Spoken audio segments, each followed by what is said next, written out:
अब हम डिस्कस कर लेते हैं आपके चैप्टर के short question. So the first short question is differentiate between the osmoconformer and osmoregulators. Regulators वो होते हैं जो कि अपने जो ऑस्मोटिक कंडीशंस होती हैं उनको रेगुलेट करते रहते हैं डेली बेसिस पे, और कन्फर्मर्स वो होते हैं जो कि एनवायरनमेंट की जो ऑस्मोटिक कंडीशंस होंगी वही उनकी बॉडी की कंडीशंस होंगी।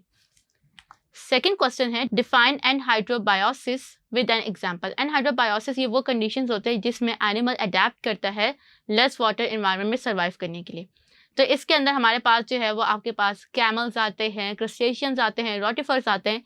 तो ये तमाम एनिमल्स जो होते हैं इनको हम लोग एनहाइड्रोबायोसिस कहते हैं। क्वेश्चन 3 है why does the filtration take place only at the glomeruli part of the nephron and nowhere else. यानी कि जो हमारी ग्लोमेरुलस कैप्सूल होती है सिर्फ वहीं पे फिल्ट्रेशन क्यों होती है, बाकी जगहों पे फिल्ट्रेशन क्यों नहीं होती।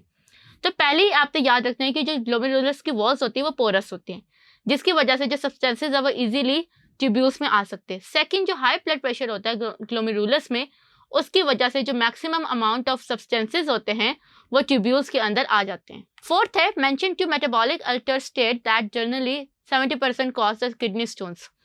एक आपके पास हाइपरकैल्सीमिया यानी कि जब आपके ब्लड के अंदर कैल्शियम लेवल बहुत ज़्यादा हो जाता है तो वो उसकी जो स्टोन्स हैं वो पेबल्स हैं क्रिस्टलाइजेशन फॉर्म में क्रिस्टलाइज होता है, वो आपकी किडनीज में जमा होना शुरू हो जाता है and then eventually it convert into stones.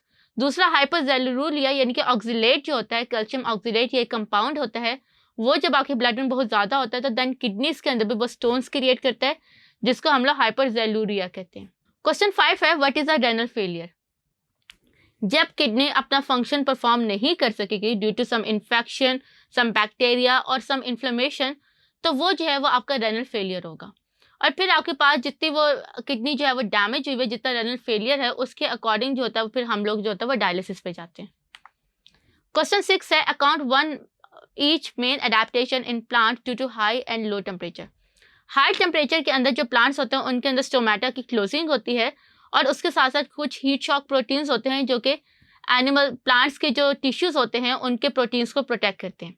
Then low temperature के अंदर वो अपने सेल मेम्ब्रेन के अंदर जो सोल्यूट आपके फैटी एसिड्स होते हैं अनसैचुरेटेड, उनकी कंसंट्रेशन इंक्रीज कर लेते हैं एंड देन साइटोप्लाज्म के अंदर सोल्यूट कंसंट्रेशन ज़्यादा कर लेते हैं ताकि वाटर का जो फ्रीजिंग पॉइंट है वो डिक्रीज हो जाए, जिस वजह से क्रिस्टल फॉर्मेशन नहीं होती। तो इसके साथ ही हमारे शॉर्ट क्वेश्चंस कंप्लीट हो गए। In the next video we will discuss the long questions.